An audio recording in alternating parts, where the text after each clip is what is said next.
So, the Boomer 40 just got attacked by a really big piranha. There's the piranha bar. And what we're going to do is we're going to attach it to the bucket here. I don't have somebody to at this time to film while I install it, so I'm going to have to do this kind of in steps. But this is the Boomer 40, and I'm going to start the process here by lifting up the bucket, putting the piranha bar inside, marking some holes, well, some spots where the holes are going to be, drilling them, and attaching them with supplied hardware. So let me get started. All right, so the first thing we did is installed the bar to make sure that we ordered the right size, and as you can see, it lines up exactly like the manual says it will. There's supposed to be a slight gap on both sides here, so looks like it's going to fit just fine. So let's proceed. All right, this step here, they tell us that we need to get a couple of C-clamps and firmly attach the blade to the bucket. They want to make sure that the cutting edge is very, very securely attached to the cutting edge. I didn't have a problem on this side because the C-clamp that I had quite a throw between here and here, and it easily fit over here. But you can see on this side, the C-clamp that I had does not have as much travel this way, and actually had trouble getting the flat part over here like the other one was.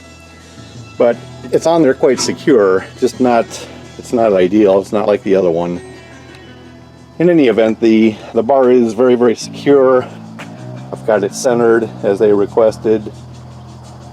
I may take a small, like 5-pound hand sledge and give it a few taps to bring this edge closer to the edge here. And we'll probably do the same over on this side. Because the next step is we'll be drawing with a felt marker. I'll probably use a small mechanical pencil to inscribe the inside there. So step by step, we're getting closer. That, by the way, is the awesome AM/FM stereo in the New Holland. Sure makes it nice on them cold winter days or hot summer days listening to jams. All right, so here's tip number 1. Follow the instructions. I used a small mechanical pencil to make the scribe, and I didn't realize that I had so many scratches and scrapes inside the bucket. It was all but impossible to see my pencil marks. So I went and real quick got a small Sharpie, and we marked both sides there. So on to the next step. Alright, so we got the little labels on here. They instruct us to align it vertically so it's right in the center of the oval, but about an 1/8 inch forward from the rear. That's about what we got there. And the same for the other side. Let's see if I can hold it steady enough. Yeah, zoom in a little bit more. What I'll probably do, they do provide a nice X in the center there. It is about an 1/8 inch from that rear, but what I'll probably do is when I use the center punch, I'll probably punch my mark about a hair more forward. So that's the next step. So actually, that's been the hardest part of this whole project so far, is getting a pair of scissors, and you have to cut out these little circles that have sticky on one side. They give you a piece of paper with these plastered on them, and you have to cut them out. So no big deal. Moving on. All right, so the hand drill just wasn't going to cut it, so I had to go grab this. What I did is I started out with a 5/8 inch hole because I did have a sharp 5/8 inch drill bit, so we got both of them done.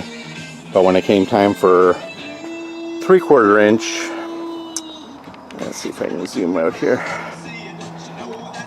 I had a nice bit, but unfortunately the tailstock here was kind of dorked up, so real quick I threw it on the metal lathe and turned it down so that it was true. And so we'll go ahead and put it in the electric drill and finish it off and get some 3/8 inch holes drilled here. So stand by, we're almost there. Alright, just got done drilling 2 3/4 inch holes. And let me tell you, that was a job. You find out just how heavy duty your bucket is when you got to drill holes through it. It is not for the faint of heart. So even with that, boy, it about broke my wrist half a dozen times when I grabbed. So anyway, let's find out if it fits. All right, she's on. Everything went just as planned. We tightened the hell out of the screws, the bolts. The edges pulled right in the way they're supposed to. The teeth are right up against the cutting edge. So everything looks good. So I can't wait to try it out. We've got a lot of work in store for it. Alright, so there we go. Piranha bar attached on the Boomer 40.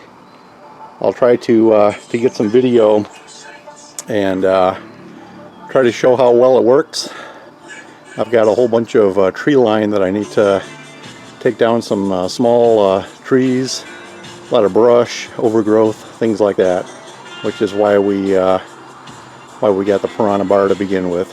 Total time, by the way, including my lathe time and sharpening drill bits, I'd say was about an hour.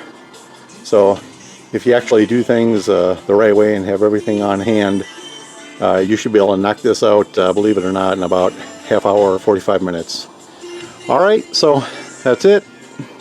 Hope this is helpful, and I'll let you know how it works out.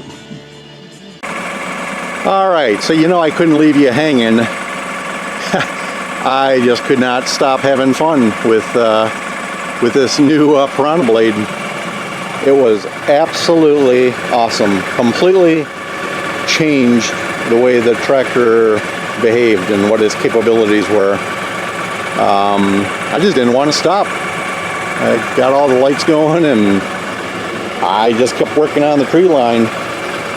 The Piranha blade is extremely effective at digging. We've got nothing but hard clay here, and it just digs into it.